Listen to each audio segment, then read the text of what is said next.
Ah, bueno, está bien. ¿Qué era una charla?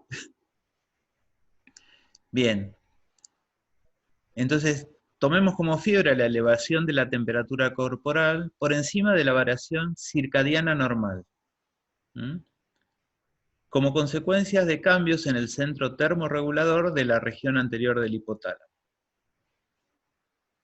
Lo más importante, desde mi punto de vista, es esto, la variación por encima, ¿sí?, de la variación normal, de la circadiana normal. ¿Por qué? Cuando ustedes estén en contacto con muchos pacientes, se van a dar cuenta que hay gente que uno le toma la temperatura y su temperatura normal es 35,8. Esa persona difícilmente, ¿sí?, cuando se sienta en estado febril, tenga 39. Por ahí tiene 37,5 y va a tener la misma sintomatología que otros tienen cuando tienen 38,5. Deberíamos poder conocer la variación circadiana normal de cada individuo, o cada uno de nosotros debería conocer la suya. Yo la mía, vos la tuya, el otro. O sea, ¿cuál es tu temperatura a lo largo del día en función de la actividad que estés realizando? Porque la temperatura corporal varía también en función de la actividad que hacemos, de la exposición mayor o menor que tenemos a los medios físicos externos. Es decir, si yo estoy acá con calefacción, voy a tener una temperatura. Pero si yo agarro la computadora y me siento afuera, mi temperatura corporal va a variar. No va a ser patológico, simplemente que le va a costar mucho a mi organismo, ¿no? Si afuera está haciendo 2 grados, lograr que yo tenga una temperatura de 36,7. Es probable que tenga 35,7. ¿Y estoy en hipotermia por eso? No. Simplemente le cuesta más esa compensación. ¿Qué sucede con esto? Si, si nuestro centro termorregulador algunas veces no puede compensar, no puede mantenernos dentro del rango normal de temperaturas, dentro de ese rango que nos da la variación circadiana. ¿Por qué? Porque estamos viviendo algún proceso patológico, como puede ser una infección. Las infecciones, una de las cosas que provocan es una alteración de la temperatura. O podríamos tener un cuadro neurológico en el cual tampoco podemos regular la temperatura y nos estaría pasando lo mismo. Existen situaciones en las cuales no se puede, nuestro cuerpo no puede regular en forma eficiente la temperatura. Lo intenta, pero no lo logra. Profe, le hago una consulta. ¿Sí? ¿Puede ser un factor el cambio geográfico de la persona? O sea, si uno es nacido y criado en un lugar de índole muy frío y pasa a vivir a un lugar cálido o tropical o viceversa. Mirá, es probable que haya cierta, uno tiene una capacidad de adaptación.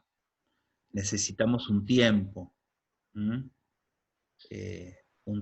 ese clima nuevo para adaptarnos, pero nos terminamos adaptando. O sea, esto nos puede pasar, le pasa, por ejemplo, a los brasileros cuando vienen de vacaciones, acá que les cuesta regular la temperatura. O a nosotros si vamos para allá y tenemos calor y ya no sabemos qué sacarnos. Pero si nos quedamos a vivir ahí, nuestro cuerpo se va a adaptar. Es una cosa, digamos, que tiene un Los tiempo, cinco es años que momentáneo. viví, No, los no va a 5 años que ser, no viví es en el norte, permanente. profe, hice ¿Sí? faringoamigdalitis. Los 5. Todos los veranos hacía faringoamigdalitis. ¿Cómo? De los 5 años que viví en el norte hice faringoamigdalitis. Ajá. Todos los veranos. 5 años viviste ahí. ¿Qué edad tenías? Entre los 11 y los 16. O sea, muchos juguitos fríos. Tereré. Claro, vos pensás que a veces uno lo que hace es trata de enfriar el cuerpo con líquidos, pero nuestro organismo debería recibir los líquidos que ingerimos, no con una amplitud térmica con respecto a nuestro cuerpo. Vos pensás, el interior de nuestro organismo tiene casi aproximadamente 1 grado más que la temperatura exterior, ¿no? Pero déjalo en 37, tenés 37 grados en el organismo, y vos te tomás agua fresca, muy refrescante, a 5 grados. Esa amplitud térmica va a hacer que las bacterias que vos tenés en la boca migren hacia la vía respiratoria. ¿Mm? Lo mismo pasa ¿Y pasa si lo vos, mismo con la cerveza?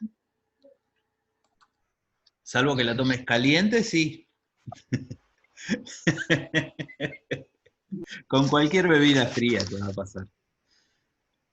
Es más, te va a pasar si vos ahora estás adentro de tu casa con 25 grados y salís y respirás con la boca, ¿sí? No por la nariz, en el exterior.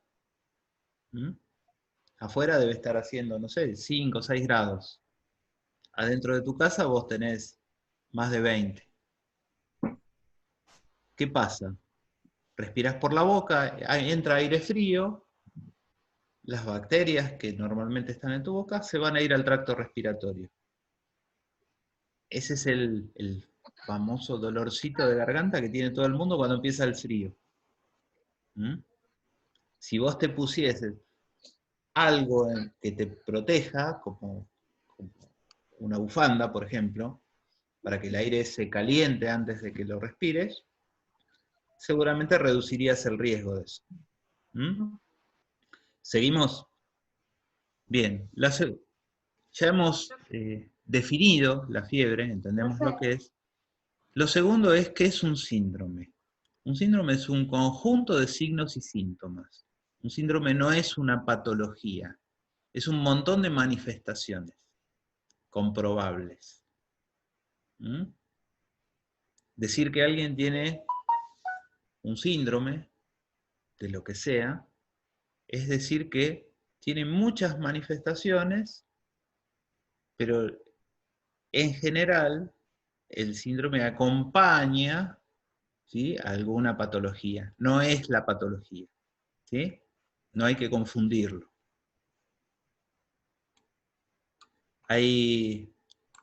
Ustedes se van a encontrar con muchos diagnósticos de síndrome. ¿Mm?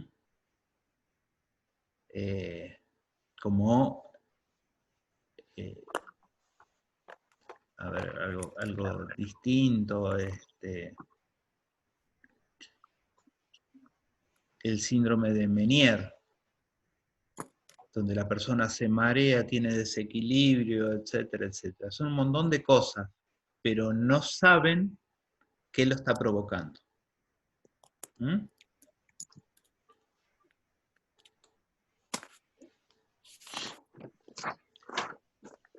Analicemos las temperaturas. Esto ya lo saben, es un repasito nada más. Hablamos de que alguien está subfebril o tiene febrícula cuando tiene una temperatura de entre 37 grados y 37,9. ¿Mm? Decimos que tiene fiebre entre 38 y 39. Y hablamos de hiperexia o hipertermia cuando tiene 40 grados o más. ¿Mm? Esto es para que uno vea qué es lo que pasa. Cuando alguien está con febrícula o subfebril, podrían pasar varias cosas. La más simple es que simplemente esté generando mucho calor, porque se sentó arriba de la estufa abrigado, ¿no? Entonces le tomamos la temperatura y resulta que tiene 37,6. ¿Y por qué? Porque el ambiente está muy caliente y él está muy abrigado, entonces no puede bajar su temperatura corporal por debajo de 37. Esa sería una causa. Otra causa podría ser que estuvo corriendo, que estuvo parado al sol. En verano, muchos de nosotros pasamos por esto. Si nos toca estar parados al sol una horita, o esperando el micro un rato al sol, es probable que estemos así, en esta condición, febrícula o subfebril. Y nadie está enfermo, les digo para qué, porque la gente piensa así, 37,5, estoy mal. No, podría ser algo fisiológico, podría haber estado corriendo una carrera, andando en bici una hora y resulta que estás con una temperatura dentro de este rango. No necesariamente te va a indicar una situación patológica. Esto es lo que uno tiene que entender. La puede indicar, ¿sí? Puede haber una situación patológica, pero no necesariamente. Sin embargo, cuando pasamos a la fiebre, que hablamos de 38 a 39 grados, ahí sí hay una descompensación en cuanto a la regulación de temperatura. Ahí estamos hablando de fiebre. El origen puede ser, o sea, va a ser patológico, puede ser infeccioso, puede ser neurológico, cualquiera de los dos. Y cuando hablamos de hiperexia o hipertermia, va a ser necesariamente patológico. Estamos por encima de 38 lejos y la persona no puede lograr regularlo. Seguramente en estos casos va a ser bastante reactivo a los antitérmicos, no le va a bajar la temperatura. Los antitérmicos no van a ser efectivos. ¿Por qué? Porque lo que hay que hacer es eliminar la causa. Los antitérmicos, que tanto usamos muchas veces, decís, me siento mal, tengo fiebre, me tomo. Eso actúa sobre un síntoma. Hola, ¿se escucha? Sí, se escucha re bien. Bien. El antitérmico solo nos hace sentir mejor. Actúa sobre el síntoma. Sobre todo porque los antitérmicos en general son analgésicos, también calman los dolores. Y una de las cosas que nos pasa cuando tenemos fiebre es que empiezan a aparecer dolores musculares, astenia, ¿sí? Pérdida de fuerza, ¿sí? Estamos decaídos, queremos estar acostados, perdemos líquido, así que podemos tener algún grado de deshidratación. En un adulto joven no es muy común, en un adulto mayor sí, o en un niño. Son situaciones que pueden llevarlos a riesgo de vida. En un adulto joven tendría que mantenerse durante muchos días sin hidratarse para que esto sea de riesgo. No es una deshidratación tan importante.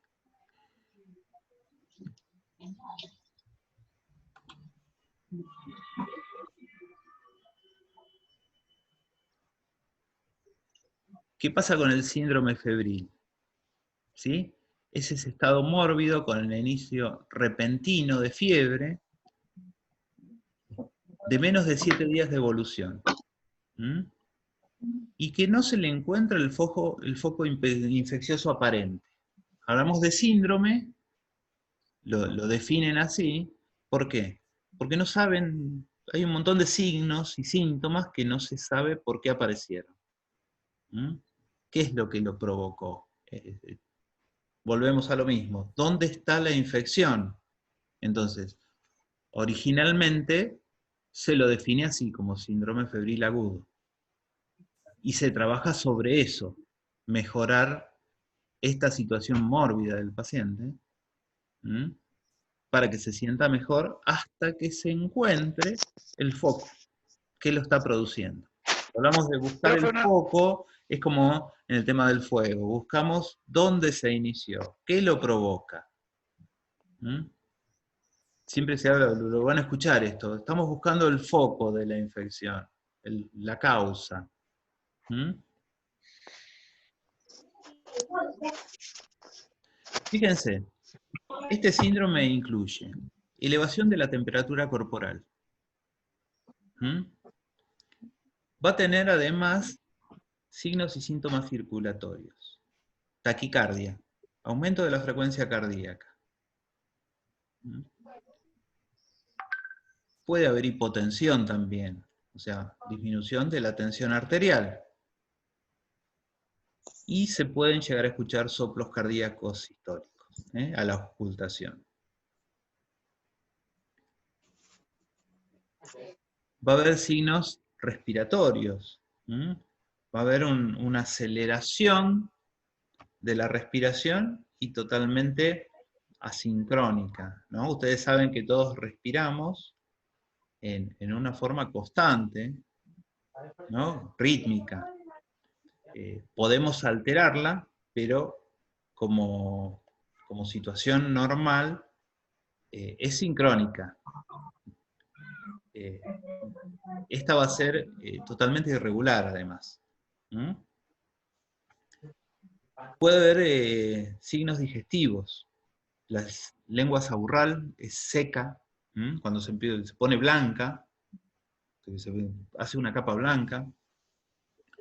Pérdida del apetito, anorexia, ¿sí? Sensación de empacho gástrico es sensación de plenitud, como que el estómago está lleno, como que comí un montón. Eso, oh, como si recién hubiese terminado de comer en las fiestas. Y va a haber sed. Cuando uno analiza, decís, ¿por qué va a haber sed? Porque está perdiendo líquido. ¿Por qué está saburral? La lengua saburral es una indicación de la pérdida de líquido. La lengua se empieza a poner saburral cuando perdemos mucho líquido. ¿Sí?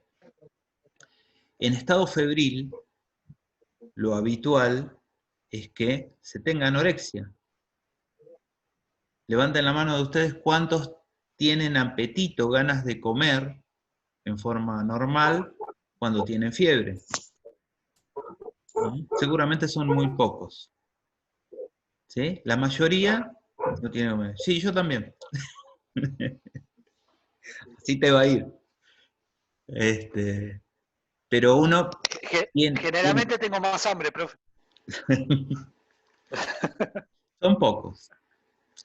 Después, bueno, síntomas nerviosos como la astenia, la pérdida de fuerza, inapetencia, dolor de cabeza, la sudoración,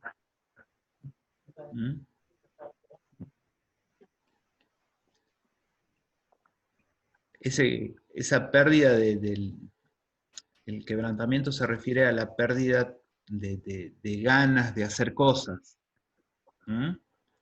Y escalofríos. Cuando hablamos de escalofríos hablamos de temblores que tiene la persona. Ustedes habrán tenido a alguien febril al lado que tiembla, que parece que está muerto de frío. Y en realidad no es que tenga frío. Lo que percibe es lo mismo, pero son temblores que hace la piel para reducir la temperatura. En casos extremos, por eso es en algunos casos, puede haber delirio, la fiebre puede provocar delirio, puede provocar convulsiones y herpes labiales. Los herpes labiales son bastante comunes en fiebre en niños, por ejemplo. Que terminan con boqueras, dicen ellos. Tengo boqueras. Tami, ¿vos tenés que te estás tocando la boca?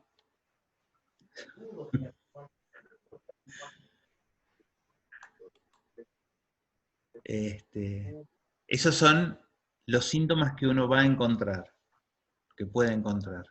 Va a encontrar muchos de esos, no es que va a encontrar uno solo.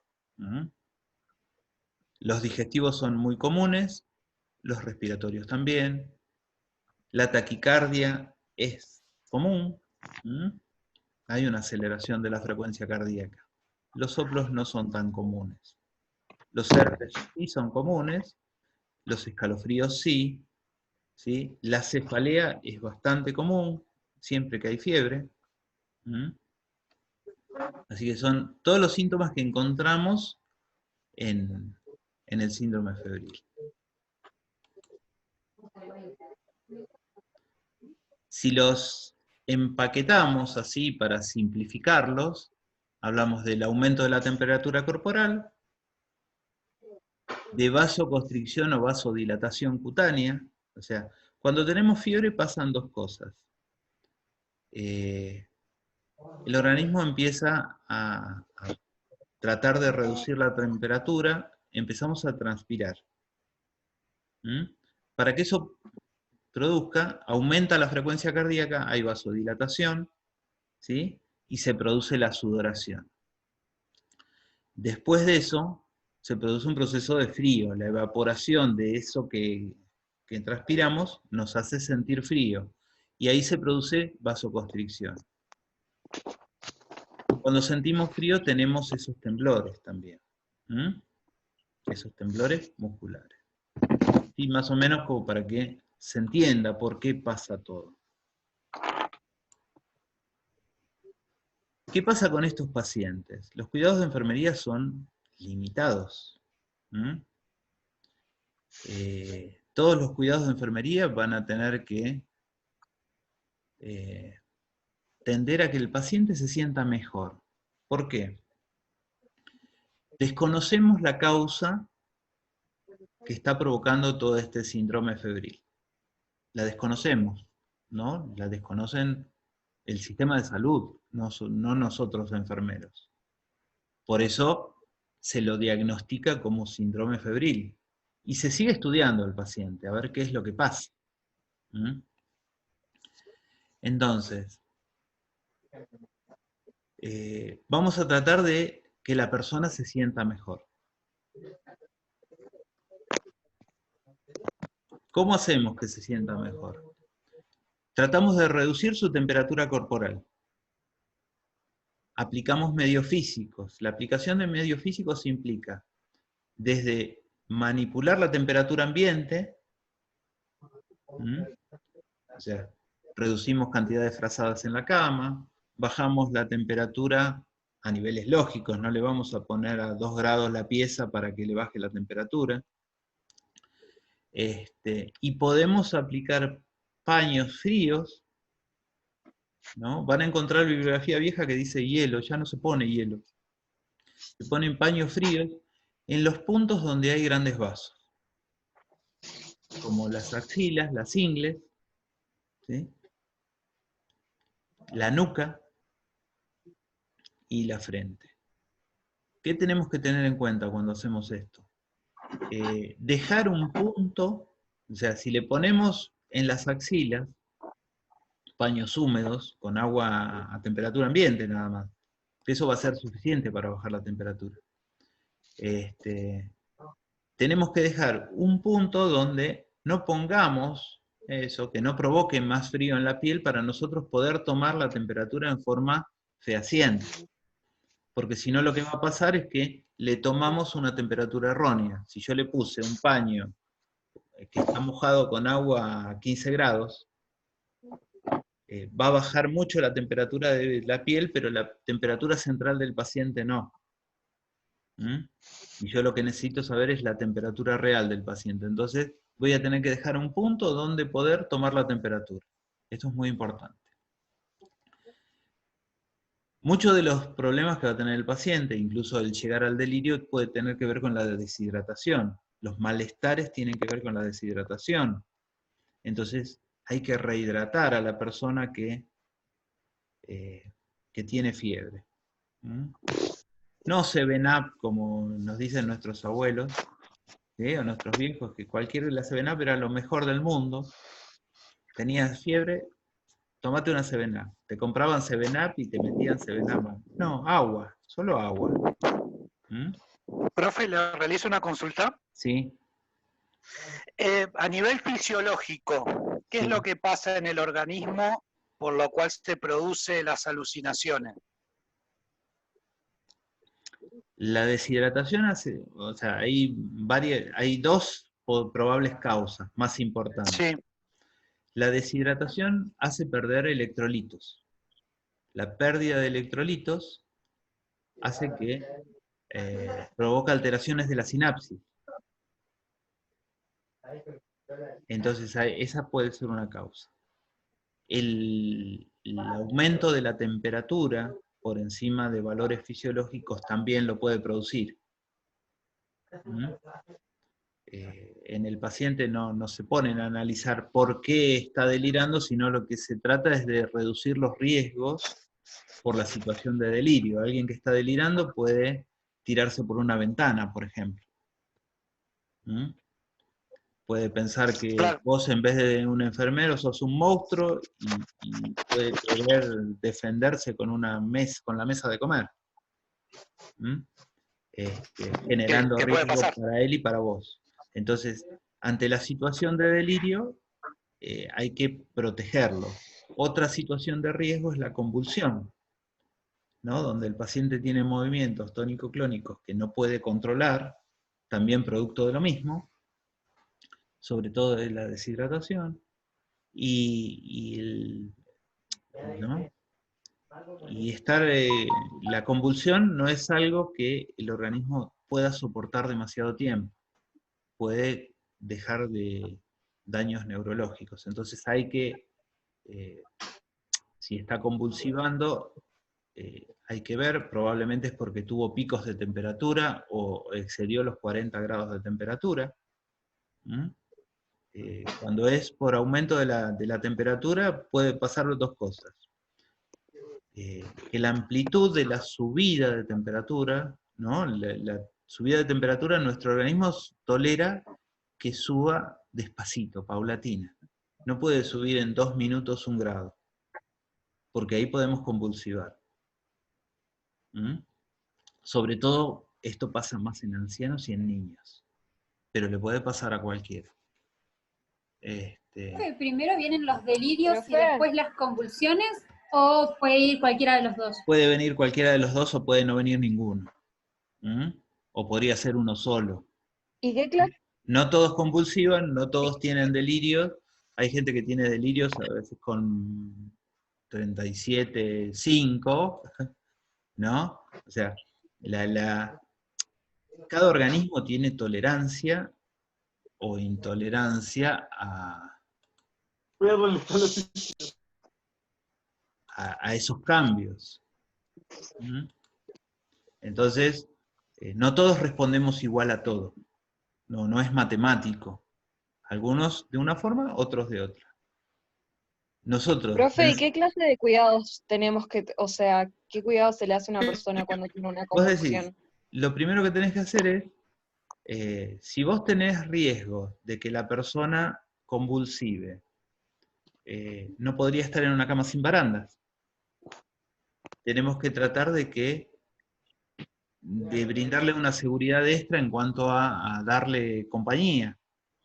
¿Mm? Si no podemos estar nosotros, porque por ejemplo, si está en una terapia intensiva, tiene un enfermero para él, que lo puede ver constantemente. Si está en otro lugar, donde está en otro tipo de internación, que es lo más probable, le podemos generar un acompañante, un familiar que nos avise si pasa alguno de esos eventos.